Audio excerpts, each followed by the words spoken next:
India UAE വ്യാപാര ബന്ധം വളരെ നല്ല നിലയിൽ പുരോഗമിക്കുകയാണെന്ന് പ്രധാനമന്ത്രി നരേന്ദ്രമോദിയുടെ സാമ്പത്തിക ഉപദേശക സമിതി അംഗം പ്രൊഫസർ ഗൗരവ് വല്ലഭ്.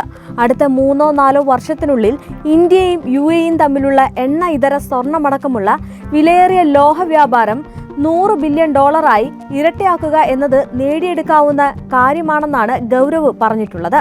ഇനി ശക്തമായ ഒരു ഉഭയകക്ഷി ബന്ധം UAEയിലെ വലിയ ഇന്ത്യൻ പ്രവാസി സമൂഹം, മോദി രൂപപ്പെടുത്തിയ ആഗോള ദക്ഷിണേന്ത്യൻ ചട്ടക്കൂട് എന്നിവ ഈ ഒരു ലക്ഷ്യത്തെ യാഥാർത്ഥ്യമാക്കുന്നുവെന്നും വല്ലഭ് പറഞ്ഞിട്ടുണ്ട്.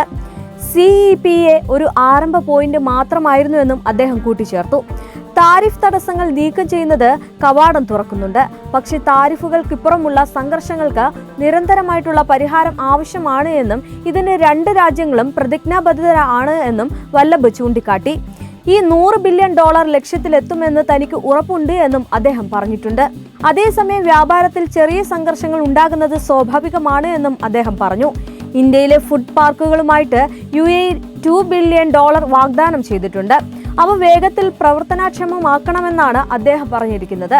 ഇന്ത്യയുടെ കാർഷിക ശേഷിയും ഭക്ഷ്യവിതരണത്തിൽ UAEയുടെ ആഗോള ഹബ് പദവിയും ഈ ഒരു മേഖലയെ സ്വാഭാവികമായി അനുയോജിക്കുന്നു.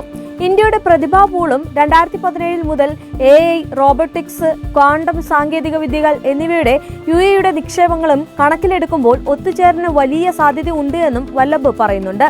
ആഗോള കേന്ദ്രമെന്ന നിലയിൽ UAEയുടെ ഭൂമിശാസ്ത്രപരമായിട്ടുള്ള സ്ഥാനവും ഇന്ത്യയുടെ പൈതൃകവും മെഡിക്കൽ മത ടൂറിസത്തിന്റെ ശക്തികളും തമ്മിലുള്ള സമന്വയം ടൂറിസത്തിലെ വലിയ സാധ്യതകൾ തുറക്കുമെന്നും അദ്ദേഹം പറഞ്ഞു. വ്യാപാര വികസനം, UAE വിഷൻ 2031, ഇന്ത്യയുടെ വികസിത ഭാരത് 2047 എന്നീ ലക്ഷ്യങ്ങളുമായി പൊരുത്തപ്പെടുമെന്നും വല്ലഭ് പറഞ്ഞിട്ടുണ്ട്. നിലവിൽ ലോകത്തിലെ 4ാമത്തെ വലിയ സമ്പദ് വ്യവസ്ഥയായ ഇന്ത്യ 2028ഓടെ 6.57% വളർച്ചയും പണപ്പെരുപ്പവും നിയന്ത്രണത്തിലുമായിരിക്കുമെന്ന് അദ്ദേഹം അഭിപ്രായപ്പെട്ടു. വ്യാപാരം ശക്തിപ്പെടുത്തുന്നത് ഇരു രാജ്യങ്ങൾക്കും ഗുണം ചെയ്യുമെന്നും വല്ലഭ് കൂട്ടിച്ചേർത്തു.